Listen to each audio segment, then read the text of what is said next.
नमस्कार दोस्तों, आपका हमारे चैनल में स्वागत है। भगवान जगन्नाथ की रहस्यमय रोचक बातें।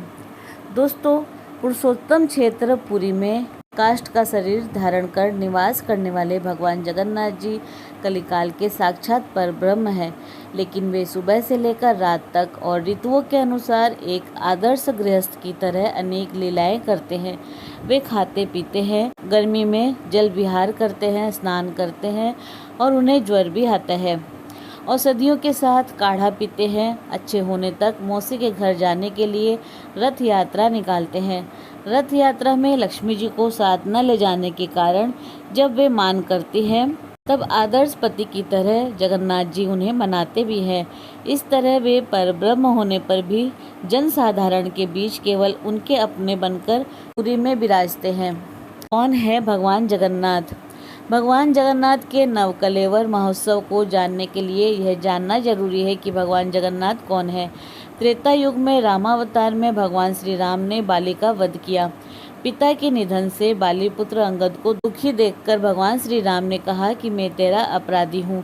तुम द्वापर युग में कृष्ण अवतार में मुझे दंड देना। कृष्ण अवतार में तुम सवर वंश में जन्म लोगे और आपग्रस्त बाण से मेरे चरण में प्रहार करोगे। यह अंगद ही कृष्णावतार में जरा व्याध बना, जिसने प्रभास क्षेत्र में मृग के संदेह में जो बाण मारा वह भगवान श्री कृष्ण के चरणों में लगा और भगवान नित्य लीला में प्रविष्ट हो गए। जरा व्याध ने इंद्रप्रस्थ जाकर पांडवों को भगवान के परलोक गमन की सूचना दी। अर्जुन सहित पांडवों ने वहां जाकर भगवान के दर्शन किए। इसके बाद द्वारकापुरी समुद्र में डूब गई। विलाप करता हुआ अर्जुन समुद्र के जल में घुसा तो उसे श्री कृष्ण तेज से उत्पन्न पवित्र इंद्र नीलमणि प्राप्त हुई, जिसे लेकर पांडवों ने श्राद्ध किया। बाद में समुद्र जल से प्राप्त वस्तु को समुद्र के जल में ही विसर्जित कर दिया। भगवान की लीला से वह इंद्र नीलमणि पश्चिम समुद्र से बहकर पूर्वी समुद्र के किनारे पुरुषोत्तम क्षेत्र यानी कि जगन्नाथपुरी में पहुंच गई। वहां जराव्याध के वंशज विश्वावसु वैष्णव ने श्री कृष्ण देह से निकली वह इंद्र नीलमणि को प्राप्त कर गुप्त रूप से कंदरा में स्थापित कर दिया और अपने परिवार के साथ उनकी पूजा करने लगा। इस विग्रह का नाम उन्होंने नील माधव रखा। भगवान नील माधव के शरीर का रोम गिरकर वृक्ष भाव को प्राप्त हुआ। इस पृथ्वी पर यह स्थावर यानी कि जड़ रूप से भगवान का अंशावतार है। भगवान महाविष्णु वृक्ष यानी कि नीम के पेड़ या दारू के पेड़ के रूप में प्रकट हुए, जिससे भगवान जगन्नाथ, बलभद्र जी और सुभद्रा के काष्ठमय विग्रह बने। इसीलिए उन्हें दारू ब्रह्म कहते हैं। भगवान जगन्नाथ जी के दारू विग्रह के भीतर श्री कृष्ण तेज से उत्पन्न इंद्र नीलमणि विग्रह स्थापित है। वह साक्षात वासुदेव श्री कृष्ण है। भगवान जगन्नाथ जी का नवकलेवर महोत्सव मनुष्य शरीर की एक अन्य लीला है। जैसे मनुष्य पुराने वस्त्रों को त्याग कर नए वस्त्र धारण करते हैं, दूसरे नए वस्त्रों को ग्रहण करता है, वैसे ही जीवात्मा पुराने शरीर को त्याग कर दूसरे नए शरीरों को प्राप्त होता है। जगन्नाथ जी का दारू विग्रह जीर्ण शीर्ण हो जाने पर उस घट का भी परिवर्तन किया जाता है। उस घट परिवर्तन को नवकलेवर महोत्सव कहा जाता है। जिस प्रकार जीव के दो भाग होते हैं, शरीर और आत्मा, उसी प्रकार इन मूर्तियों के भी दो भाग माने जाते हैं। एक लकड़ी का नश्वर आवरण और दूसरा अविनाशी ब्रह्म पदार्थ। कहा जाता है कि इस पर समय का कोई प्रभाव नहीं पड़ता। इसे आत्म पदार्थ के नाम से भी जाना जाता है।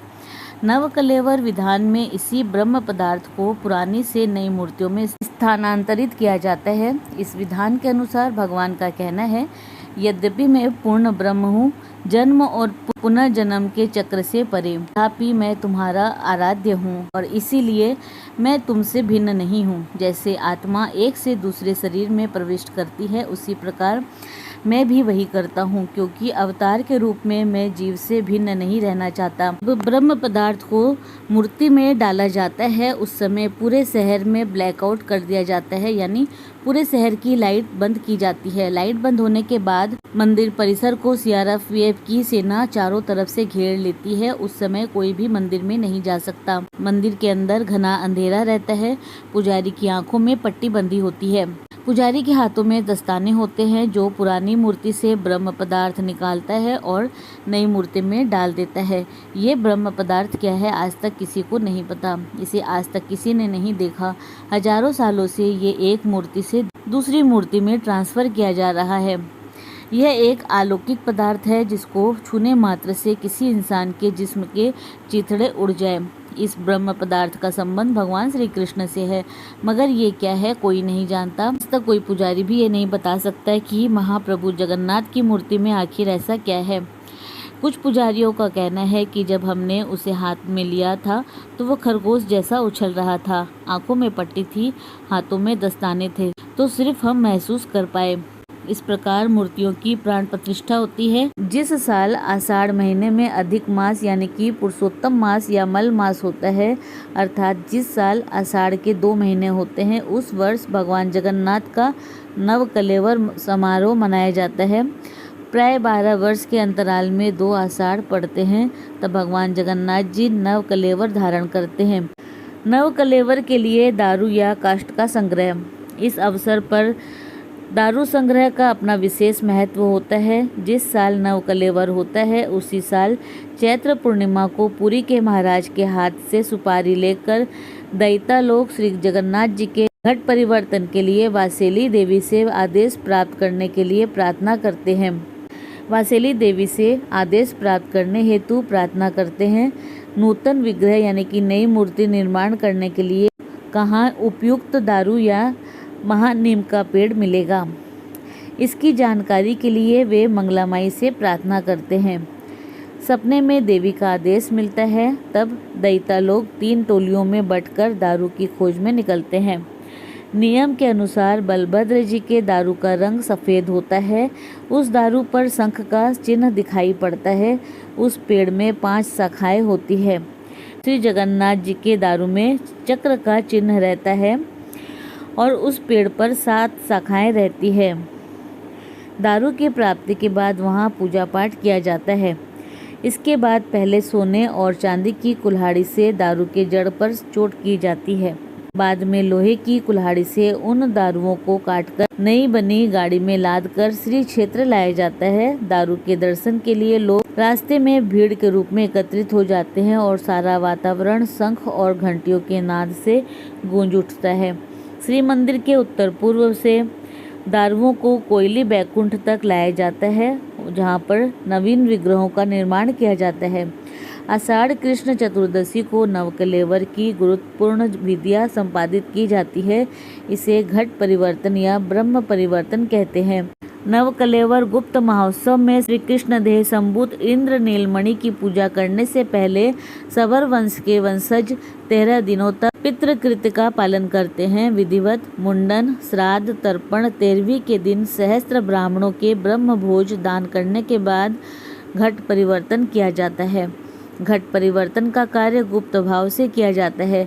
आधी रात के समय जब चारों ओर सन्नाटा छा जाता है, तब दैत्यापति प्राचीन विग्रहों में से ब्रह्म निकालकर नवीन विग्रहों में इंद्र नीलमणि रूपी ज्योतिर्मय ब्रह्म की उसमें स्थापना करते हैं।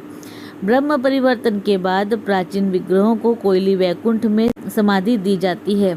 आषाढ़ कृष्ण चतुर्दशी से शुक्ल पक्ष की नवमी तक नूतन विग्रहों के श्रीअंग में पवित्र द्रव्य दिए जाते हैं। इसके बाद अमावस्या के दिन महाप्रभु श्री जगन्नाथ जी भाई बलभद्र और बहन सुभद्रा के साथ भक्तों को दर्शन देते हैं, जिसे नव यौवन दर्शन कहते हैं।